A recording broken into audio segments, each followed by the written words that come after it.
సోమవతి అమావాస్యను పురస్కరించుకుని జిల్లా కేంద్రంలోని భక్త మార్కండే ఆలయంతో పాటు పలు ఆలయాల్లో భక్తుల సందడి నెలకొంది. ఈ సందర్భంగా మార్కండే దేవాలయ అర్చకులు మేడిపల్లి శ్రీనివాస్ శర్మ మాట్లాడుతూ సోమవారం నాడు వచ్చే అమావాస్యకు ఎంతో ప్రాముఖ్యత ఉందని, ఆ రోజును సోమవతి అమావాస్య అని పిలుస్తారని, సోమవతి అమావాస్య రోజున ఉపవాసం చేసి రావి చెట్టుకు 108 సార్లు ప్రదక్షిణలు చేస్తే జాతకంలో ఉండే సకల దోషాలు తొలగిపోతాయని, శివుని ఆరాధిస్తే వేల రేట్ల చంద్రగ్రహణ ఫలితం దక్కుతుందని ఆలయ అర్చకుడు తెలిపారు. అదేవిధంగా ఆలయ సభ్యులు మాట్లాడుతూ సోమవతి అమావాస్య రోజున శివారాధన చేసి రావి చెట్టుకు ప్రదక్షిణాలు చేసి సోమవతి కథను ఒకసారి గుర్తు చేసుకుని ఉపవాస దీక్షను తీసుకుంటే జాతక దోషాలు తొలగిపోయి సుమంగలిగా జీవిస్తారని పేర్కొన్నారు.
శ్రీమాత్రే నమః.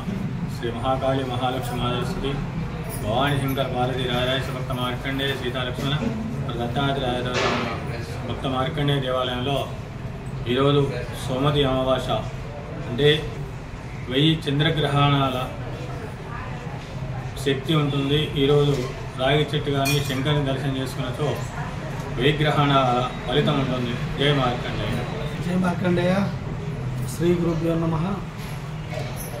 నేడు సోమవతి అమావాస్య సందర్భంగా శ్రీ భక్త మార్కండేయ దేవాలయంలో మహిళలందరూ కూడా రావి చెట్టు చుట్టూ 108 ప్రదక్షిణలు చేసి వారి సౌభాగ్యాన్ని నిలుపుకునే వ్రతం ఇది సౌభాగ్య వ్రతానికి ఇది ఒక మరో వ్రతం. అలాంటిదే సోమవతి అమావాస్య. తన భర్త ఆరోగ్యాన్ని ఆయుష్ను కాపాడుకోవడానికి చేసే వ్రతమే ఈ సోమవతి అమావాస్య వ్రతం. కావున ఈరోజు భక్త మార్కండేయ దేవాలయంలో సర్వదేవతలతో పాటు ఇక్కడ అశ్వత్థ వృక్షం వెలిసి ఉంది. దాని చుట్టూ 108 ప్రదక్షిణలు చేసి వారి కోరికలు నెరవేర్చుకుంటారు. అలాగే ఈరోజు ఆ శివుడిని దర్శించుకొని శివుడిపై పాలాభిషేకం చేసినట్లయితే వారికి కూడా దీర్ఘాయుష్ కలుగుతుందని చెప్పి మార్కండేయ పురాణంలో చెప్పబడి ఉంది. దానికి అనుగుణంగానే శ్రీ భక్త మార్కండేయ దేవాలయం సర్వదేవతల నిలయమైనటువంటి ఈ యొక్క దేవాలయంలో భక్తులు ఎల్లప్పుడూ కిటకిటలాడుతూ దర్శనం చేసుకుంటూ వారి కోరికలు నెరవేర్చుకుంటున్నారు. జై మార్కండేయ.